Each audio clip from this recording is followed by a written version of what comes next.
From the time we started the financial year, and there was a report issued out. I think it came following the coming of the then Minister for Economic Monitoring, who said the market was uh, giving 1 million total collection from the market. So when I came in, I became interested and followed up.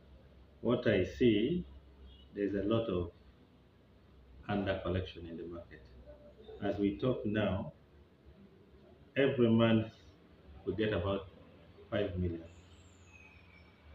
Now, this 5 million may not even be able to meet the costs of paying for utilities in the market. Every month we require about 3.5 million for women, and water also well over that, well over a million. So if you look at what is coming from the market in terms of revenue, it doesn't meet the utility costs. So we held a meeting. I called a meeting with my team because this kind of situation we can't allow to continue. So we said, let the team get to the market, carry out proper and clear assessment of all the businesses there. But also as they assess, they should explain to the people, why do we need this money? Because that will make the taxpayer understand where the money is going. We came up with a social pact here where we committed to maintain our markets, ensure the city is clean through picking garbage, do street lighting, protect the environment, plan the city. Now, this social compact can only be implemented when there is money. So that's why I told the team that get to the market, explain this document here. Let the people understand why that money is required at the city. So get to the market, assess all businesses.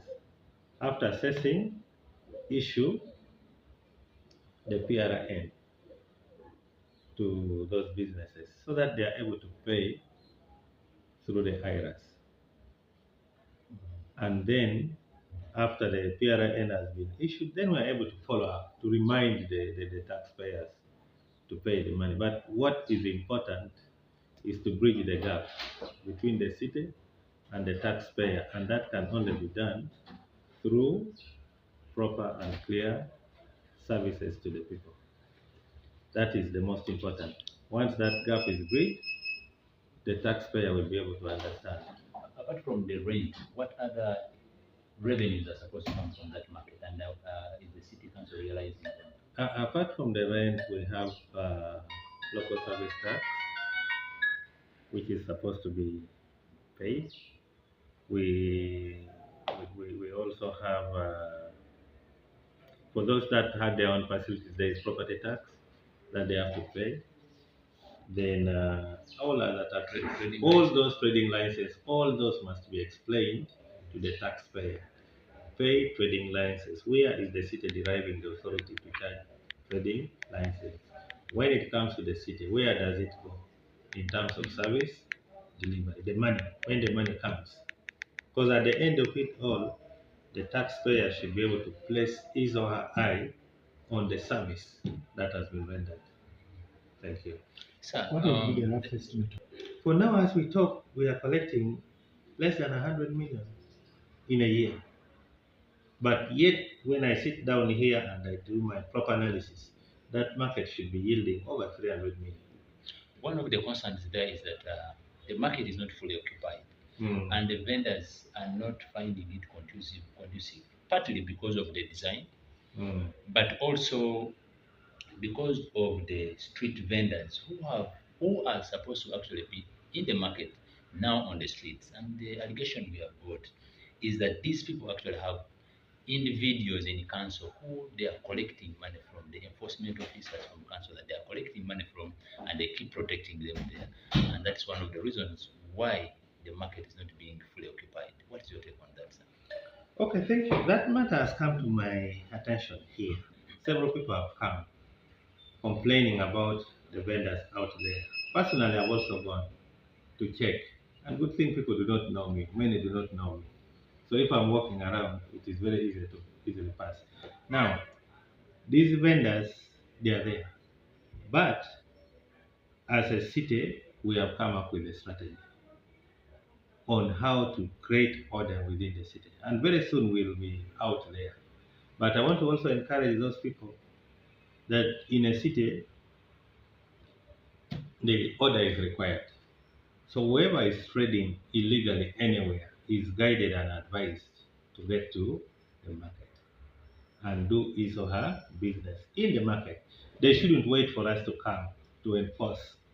It would not be necessary. If they can voluntarily move, that is okay. But if they don't, then we'll follow them.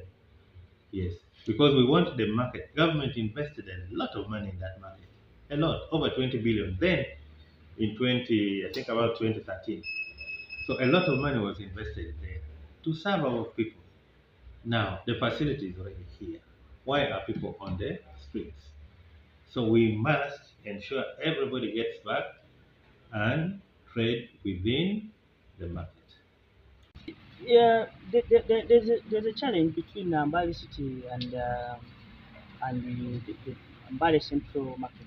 We need to bridge that gap, we as leaders, because I got reports yesterday, but one, that the market was leaking. The market is leaking. It is so embarrassing. And all the monies are being collected by the city. Those people are independent.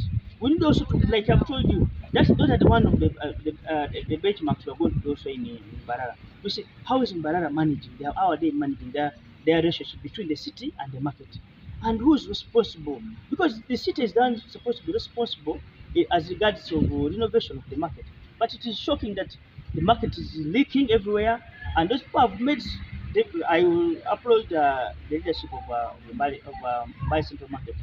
They have at least made so many alarms regarding the leakage of the market. All the money is coming to the city. The city is doing less to give a return to them. When it comes to utilities power, instead of Umeme going to if Umeme, when Umeme is demanding in Mbale City, instead of Umeme coming to chop up power of Mbale City, it goes to an entity like Mbale Central Government, so that Mbale City can feel the pressure. So these are the things that we need in case they're demanding Mbale City power. Let them come and cut off Mbale City power instead of going to the market. But going forward, we need the monies that are being paid. We need to show cause of the money that the people of the market are paying. So it is the responsibility of the city to renovate the market. Do you think Well, initially, before they had, everything starts with the leadership.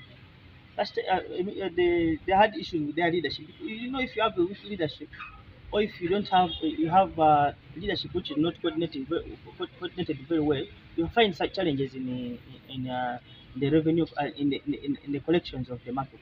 So they raised a complaint about the former leadership. As Mbale City, we made sure we conducted elections, and they got the leadership that they're comfortable with.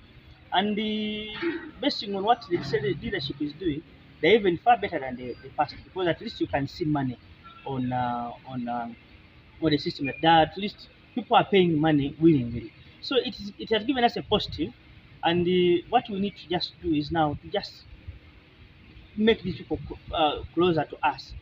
The leadership also, often I have mentioned this, the leadership of Mbale central government also need to be facilitated. Like the Mbale city they are facilitating the councillors going to do a benchmark in Mbarara. Also, we are supposed to facilitate the leadership of the market to also go as far as even can even go up to Chigali, because now we are in competition. They can go to Chigali, they can go to Nakasero, they can go to Wandegeya, they can go anywhere, even Nairobi, any market in Nairobi, so that they can also go and get ideas and come and employ them where in Bali. So those are the few things that we, after coming from Bali, we are going to put into place. But the obligation of of the market is still with the Bali city, and as Bali city, it is us who are going to fail the leadership that is in the market. But they are, so far they're working on very well, and they communicate. We are really communicate. They communicate to us the challenges they face. Okay.